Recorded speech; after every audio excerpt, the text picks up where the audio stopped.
नमस्कार, आप सुन रहे हैं ये पुस्तक बक ब्लू पर। साहिबान मेहरबान कदरदान, खोलता हूँ अपनी कहानियों की दुकान। मैं हूँ आपका दोस्त जयेश। कहानी का शीर्षक है 10वीं फेल और इसके लेखक हैं अजय राज सिंह। पिछले अध्याय में आपने सुना बबलू शुक्ला, डब्लू पांडे और प्रकाश नोटिस लेकर कोर्ट जाते हैं, जहां उनकी मुलाकात राज से होती है। वो वाला नहीं, वकील राज। और उसकी सलाह से उनको पता चलता है कि उन्हें क्या करना है और क्या नहीं। अब आगे अध्याय 10 त्रिकोणमिति। हाँ, कर लेंगे हम खुद ही कुछ, प्रकाश गुस्से में बोला। तो जाओ ना बे, डब्लू 10% और ज्यादा गुस्से में बोला। जो करना है, जहां करना है, जैसे करना है कर लो, बस हमारे सामने मत आ जाना कभी, नहीं तो ऐसे निपटाएंगे कि निपट ही जाओगे। हाँ, डब्लू को अनदेखा अनसुना सब करते हुए प्रकाश बोला। कोनो माधुरी दीक्षित नहीं हो कि मर रहे हैं आपको देखने के लिए। कर लो बंटवारा, अब तो हमसे भी ना हो पाएगा आगे से ऐसा काम। समझ नहीं आता सिर है कि नारियल, साला कुछ घुसता ही नहीं इनके अंदर। अरे तंग आ गए हैं यार हम, अब तो कतई ना हो पाएगा हमसे। हर बार की तरह अगर ये आखिरी समोसे पर होने वाली लड़ाई होती तो सचमुच मजेदार होती, या कोई सपना जो सुबह खुली नींद के साथ गायब हो जाए। पर यह एक महाभारत था डब्लू और प्रकाश के बीच, साक्षात हमारे, जहां हम चाहते तो थे कि कृष्ण की भूमिका में आए, पर हम रह गए थे तो सिर्फ धृतराष्ट्र बनकर। अरे नहीं, पन्ने मत पलटो, कुछ छूटा नहीं है। हमने शुरू ही बीच में से किया है। वो फिल्मों में करते हैं ना, जिसके बाद कहानी फ्लैशबैक में चलती है, वैसा कुछ। आधे घंटे पहले बात हुई मामा से। भरे दोपहर कोर्ट से हमारे लौटने पर प्रकाश ने पूछा। जिस जगह और स्थिति में हमसे ये सवाल पूछा गया था, माना जा सकता है कि प्रकाश की उत्सुकता किसी चरम पर ही रही होगी। अंदर आ जाए कि बाहर से ही बता दे तुमको सब, गाड़ी टिकाते हुए डब्लू कुछ बिफरा बिफरा सा बोला। एक तो वैवाहिक जीवन, उस पर सुबह सुबह एडवोकेट राज से मुलाकात। अब अगर डब्लू का बिगड़ना तर्कहीन है, तो हम नहीं जानते तर्क संगत क्या है। तो भैया बिगड़ काहे रहे हो? हाँ? प्रकाश इस कोशिश में था कि माहौल मनाली हो जाए, ठंडा, इसलिए आगे बोला। अंदर आकर बता दो आराम से, पानी वानी कुछ लाएं? अब तो जो हालत हो रही है, पानी से कुछ ना हो पाएगा। डब्लू कुर्सी थोड़ा करीब खींचकर बैठते हुए बोला। वो तो फिर रात होने दो, लगाते हैं महफिल। अब क्या महफिल लगाओगे? हम बोले, यहां तो शामियाना उजड़ने वाला है। अब कुछ बोलो तो हमारी भी जानकारी बढ़े। कौन सा शामियाना और क्या उजड़ने वाला है? प्रकाश का धीरज अब खत्म होने की कगार पर था। बेटा, धंधे में मंदी आने वाली है, हमने समझाना शुरू किया। अच्छे दिन आकर चले गए। अब चमन बाबू तो जा रहे हैं जेल यात्रा पर, और उनके साथ ही बह जाएगा अपना लाखों का धंधा। वो तो शुक्र है काली मां का कि हम सब भी घेरे में नहीं आ गए, नहीं तो जो सब हाथ से जाता वो तो ठीक, हाथ में हथकड़ी लगती अलग से। हाँ, लेकिन कोई न कोई तो आएगा उनकी जगह पर कौन जाने कब। और तो और अगर समय से आ भी जाए तो क्या पता लक्ष्मी को पूजेगा कि हनुमान को। प्राइवेट काम का तो पता ही है तुमको, एक तो मार्जिन इतना कम, ऊपर से समय की पाबंदी अलग, क्वालिटी का भूत अलग दिक्कत देता है इन्हें। कम वक्त चालू काम में लगे पैसे भी डूबत ही दिख रहे हैं। हम आगे बोले, एक तो वैसे ही इनके चेक लेने में पसीना आ जाता है, अब विभाग पर जांच की स्थिति में भगवान ही जाने क्या होगा। अब तो मुश्किल है कि कोई पेमेंट रिलीज हो जाए। साला लाखों का नुकसान बैठे बिठाए ही हो गया। एक मिनट, प्रकाश बीच में बोला, जैसे किसी नींद से जागा हो। चमन बाबू वाली बात पर थोड़ा जोर दीजिए। क्या मतलब कि जेल जा रहे हैं? प्रकाश भाई को हर पहली चीज से एक अलग सा ही लगाव है, अक्सर अटक जाता है। पहला स्कूल, पहली किताब, पहला प्यार, पहला सेमेस्टर, पहली गाड़ी, और वो सब जो समय के अभाव में हम नहीं कर रहे हैं। अब देखिए ना, हम कहां चमन बाबू से शुरू होकर लक्ष्मी हनुमान करते पेमेंट तक आ गए थे, पर अपना भाई अब भी अटका था हमारी पहली लाइन पर। हाँ, दूसरी मान लो, एक ही बात है। अब जोर क्या देना है? डब्लू थोड़ा जोर देकर बोला, निपट गए तो निपट गए, माना कलयुग है, पर कुछ लोगों को उनके कर्मों की सजा मिल जाती है। अब कलयुग हो चाहे जो। प्रकाश तनिक उत्तेजित सा हुआ बोला, ऐसे कैसे निपट जाएंगे अकेले, वो भी हमारे होते हुए? 5 साल से काम कर रहे हैं यार। अब दिक्कत आई तो हम निकल लें साइड से, हमारा भी तो कुछ कर्तव्य बनता है। ओ कर्तव्य प्रेमी फुफ्फा, डब्लू अपने ही लहजे में बोला, कौन सा कर्तव्य? काहे का कर्तव्य? किसी का कुछ नहीं बनता। कल तक कट रहा था तो बट रहा था, सबको बराबर बराबर, और अलग से बता रहे हैं तुमको, तुम ज्यादा सात काम का ज्ञान न निपोरो। पता चला 7 के चक्कर में 7 का मरण हो गया। अब मरण हो तो हो, हम तो चमन बाबू के साथ ही खड़े होंगे। अबे अक्ल के धनी। तृप्त वार्तालाप के बीच में आकर हमने प्रकाश से कहा, पैदल चलते हो क्या तुम? मैटर तो समझ लो पहले, बाद में उछलना जितना उछलना है। कहां साथ खड़े हो जाओगे? हा? कुछ पता तो कर लो पहले। वही तो पूछ रहे हैं कब से, तो पता नहीं डब्लू भैया क्या ज्ञान झाड़ रहे हैं। बेटा छत से कूद जाना, पर हमसे मार मत खाना। हम बता रहे हैं जीवन भर याद कर करके रोगे। डब्लू बोला। जाहिर है उसकी आवाज थोड़ी ऊंची थी। आज सबके ऊपर माता आ गई थी, कोई चुप ही नहीं हो पा रहा था। ऐसी स्थिति में समझदारी इसी में होती है कि थोड़ी देर चुप बैठा जाए और मामले को अलग से बाद में निपटाया जाए। ठंडे दिमाग का थोड़ा फायदा तो मिलता है। बस दिक्कत ये थी कि वहां कोई समझदार नहीं था। अरे हाँ भाई, हम थे वहां, पर क्या है कि दोस्ती के आगे हमारी समझदारी पी के टुन्न हो जाती है। फिर ना हमको कुछ समझ आता है और ना हम किसी को कुछ भी समझा पाते हैं। वैसे डब्लू और प्रकाश के जीवन में अगर कोई ज्ञानवान के आसपास भी है तो वो हम ही हैं, पर कभी कभी वो हमारी सलाह मानने से इनकार कर देते हैं। पूरी तरह से एक असंबंधित टिप्पणी पर अक्सर भी एक अच्छा शब्द है ना? खैर, हमारी शालीनता और डब्लू के अचूक अपशब्दों के मिश्रण के साथ बड़ी देर के बाद मैटर तीनों के बीच क्लियर हुआ। ध्यान दिया जाए कि अभी तक सिर्फ मैटर क्लियर हुआ था, करना क्या है अब भी एक बहस योग्य मुद्दा था। वैसे अगर किसी ने ध्यान दिया हो तो इस पूरे वृत्तांत वार्तालाप को हम संक्षेप में निपटा रहे हैं, शॉर्ट में। हमारा मतलब गहराई में न जाने का कारण यह है कि इस पूरी बातचीत के दौरान हमारी एक भी बात नहीं सुनी गई। ऐसा नहीं है कि हमने कुछ कहने की कोशिश नहीं की, अरे हमारी तो आंखें बोल देती है, पर फिर भी हमने बहुत कुछ कहा। जैसे लड़ाई के बीच में वो जो समोसे मंगवाए थे ना, आम की चटनी के साथ, हमारा ही आइडिया था, फिर भी कोई इज्जत नहीं। तंग तो हम भी आ गए हैं यार, बुरा लगता है। अरे बुरा लगता है तो जाओ ना, डब्लू गुस्से में बोला। यहां काहे मुंह फाड़ रहे हो?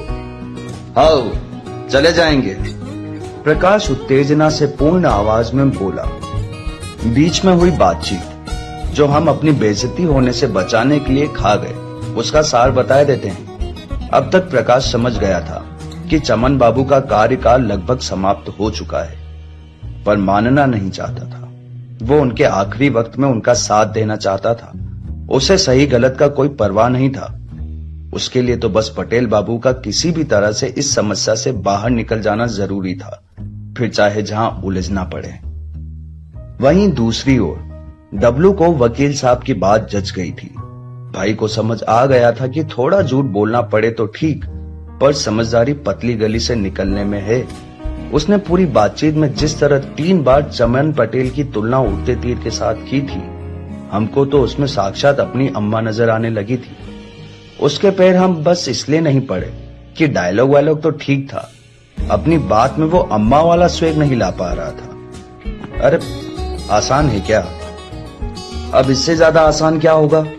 प्रकाश बोला, बस कह दो कोर्ट में कि हमने कुछ नहीं किया, बाकी इनका पता नहीं, और पटेल बाबू को डूबने दो कीचड़ में। वो चले जाएंगे जेल और आप लग जाओगे धंधे पानी में। पर उसके बाद क्या? कैसे जियोगे ये जानते हुए कि कोई उस गुनाह की सजा अकेले काट रहा है जिसमें हमारा भी बराबर का हाथ है? कैसे आएगी नींद रात में? आ जाएगी हमको नींद, डब्लू ने जवाब दिया। बहुत मस्त आएगी, और नहीं आएगी तो नींद की गोली खा लेंगे, पर सिर्फ इसलिए जेल नहीं जाएंगे कि कोई और भी जा रहा है। हम थोड़े सन की जरूर हैं, भोले भी हैं, पर पागल नहीं हैं। वो तो आपको भी नहीं पता। किन्हीं कारणों से हम उस बातचीत में हुए गालियों के प्रयोग को बार बार दरकिनार कर रहे हैं। निवेदन ये है कि उपयुक्त स्थान पर सब अपने अपने हिसाब से खुद ही सोच लें कि कब, क्या, कैसे और किस भाव से कहा गया होगा। बाकी दोनों के बीच बातचीत बढ़ती गई, मुद्दा सुलझने की दशा से दूर जाता गया, और बात वहां आकर रुकी जहां पर फ्लैशबैक शुरू हुआ था। भूले तो नहीं? हाँ, कर लेंगे हम खुद ही कुछ, प्रकाश गुस्से में बोला। तो जाओ ना बे, डब्लू 10% और ज्यादा गुस्से में बोला। जो करना है, जहां करना है, जैसे करना है कर लो, बस हमारे सामने मत आ जाना कभी, नहीं तो ऐसे निपटाएंगे कि निपट ही जाओगे। हाउ, डब्लू को अनदेखा अनसुना सब करते हुए प्रकाश बोला। कोनो माधुरी दीक्षित नहीं हो कि मर रहे हैं आपको देखने के लिए। कर लो बंटवारा, अब तो हमसे भी ना हो पाएगा आगे से ऐसे काम। समझ नहीं आता सिर है कि नारियल, साला कुछ घुसता ही नहीं इनके अंदर। अरे तंग आ गए हैं यार हम, अब तो कतई ना हो पाएगा हमसे। अब बस करो बे तुम दोनों। हम लगभग झुंझला गए थे, इतना ज्यादा कि हम कुर्सी छोड़कर खड़े होते हुए ऊंची आवाज में बोले। वैसे हम उठे पानी पीने के लिए थे, पर हमारे खड़े होते ही जैसा माहौल बना वो क्षण हम खोना नहीं चाहते थे। डब्लू और प्रकाश एक तरह से सकते में आ गए थे। टशन बरकरार रखते हुए हमने आगे कहा, क्या बंटवारा लगा रखे हो गए हैं? अम्मा कसम, इतना तो चाचा और जिन्ना भी नहीं लड़ाए होंगे 1947 में। अपने टशन का रुख प्रकाश की ओर मोड़ा। ना कुछ सोचना है, ना कुछ समझना है, बोलना है बस तुमको। अबे दिमाग लगाने की थोड़ी तो कोशिश किया करो। आसान है, सच कह रहे हैं। अब तो डब्लू भी लगाना सीख गया है, बहुत आसान है, पर नहीं, करना तुमको सब कुछ बिना सोचे समझे ही है। अलग अलग अलग अलग, अबे क्या अलग हो जाओगे हैं? और कहां जाओगे अलग होकर? जाओगे वो तो ठीक, घिस लोगे तुम खुद की कहीं ना कहीं, हमें पता है, पर किसके लिए?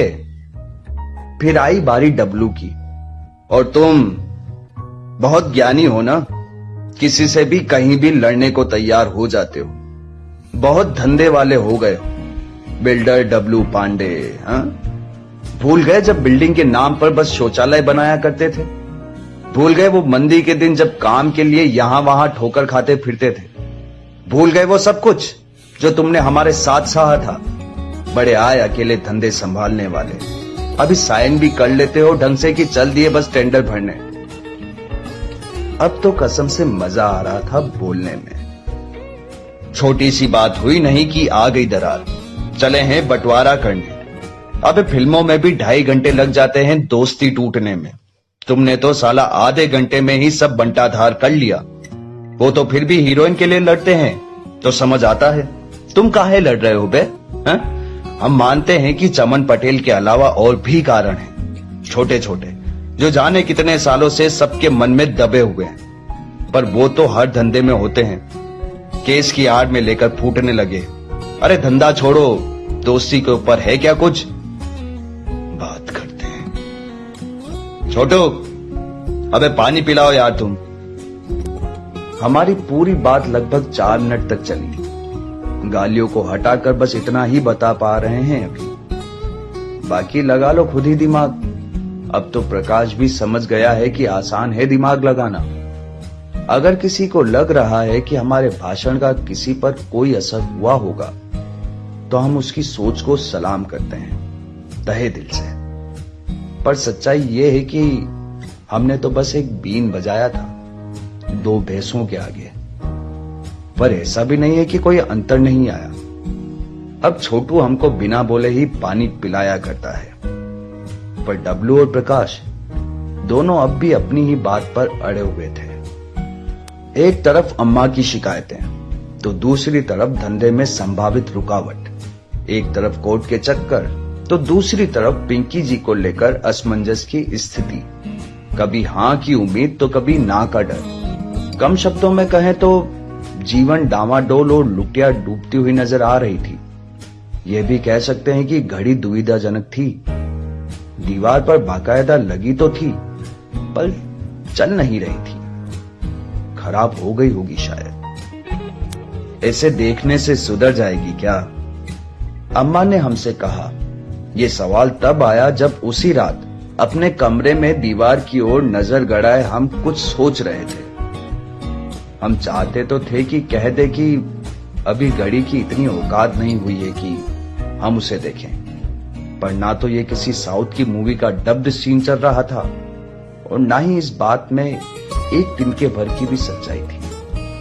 वैसे माहौल सही से समझाने के लिए हमको अपने कमरे के दृश्य और स्थिति का विवरण देना चाहिए, पर दिक्कत यह है कि अगर बता दिया तो लोग हमको जज करने लगेंगे, इसलिए नहीं बता रहे हैं। सूरज के 28 चक्कर काट चुके हैं, पर आज भी कोई दिक्कत आती है तो सबसे पहले अम्मा याद आती है। अब मां तो मां होती है, उस पर भी हमारी इतना डेडली कॉम्बिनेशन तो इंजीनियरिंग और एमबीए का भी नहीं होता। मजाक नहीं कर रहे हैं, मजाक तो ये कॉम्बिनेशन है। खैर, हमारी तो ये बचपन से ही आदत रही है कि कोई भी दिक्कत, दुविधा, समस्या या परेशानी हो तो बस अम्मा के आगे लाकर पटक दो। समाधान मिले ना मिले, उसको देखने का नजरिया जरूर बदल जाता है। कहां दिक्कत आ रही है? हमारा कोई जवाब न आने पर अम्मा ने थोड़ा जोर देकर पूछा। हमने अम्मा को सब कुछ पहले से ही बता रखा था। वो बात जो तब शुरू हुई थी जब चमन बाबू के ऑफिस से हमको रोड बनाने का पहला काम मिला था। वो बात जो कोर्ट का बुलावा आने पर खत्म हुई। हाँ, खत्म नहीं हुई हम जानते हैं, बल्कि एक नई कहानी शुरू हो गई। पर अब फ्लो में निकल ही गया तो चला लो। ज्यादा छोटी छोटी बातें ना पकड़ो। हाँ, बढ़िया है। हाँ, तो हम कह रहे थे कि हम अक्सर अम्मा को सारी बातें बताते हैं, क्या, क्यों, कब, कैसे, सब। एक तो जो सुबह वकील साहब द्वारा मिले ज्ञान पर असमंजस था, और दूसरा शाम को जो डब्लू और प्रकाश ने गुड़ गोबर किया था। बस यही अम्मा से छुपा था। और छुपा भी क्या था? हाँ? और कितनी देर? हमको देखकर ही अम्मा सब भाप गई। अंतर्यामी कम थोड़ी है। डब्लू और प्रकाश आज झगड़ लिए, हमने कहा। वो तो दिख रहा है तुम्हारी शक्ल में, पर ऐसी कौन सी बात हो गई कि लड़ना पड़ गया? अब क्या बताएं अम्मा, सब खेल उस केस ने उलझा रखा है, और तो और उस कमबख्त वकील ने सबका दिमाग अलग फेर दिया है। डब्लू तो अब कुछ और सुनना ही नहीं चाहता। कह रहा है जो हो रहा है होने दो और चुपचाप गवाही दे आओ कि चमन पटेल को हम जानते भी नहीं। और इधर प्रकाश कह रहा है कि पटेल बाबू के साथ कुछ गलत नहीं होने देगा, आखिरी तक साथ देगा। तो क्या दिक्कत है? दिक्कत ये है कि दोनों लड़ रहे हैं, धंधा अलग करने की बात कर रहे हैं, बीच में फंसे हैं हम, और हमको कुछ समझ नहीं आ रहा है कि क्या सही है और क्या गलत।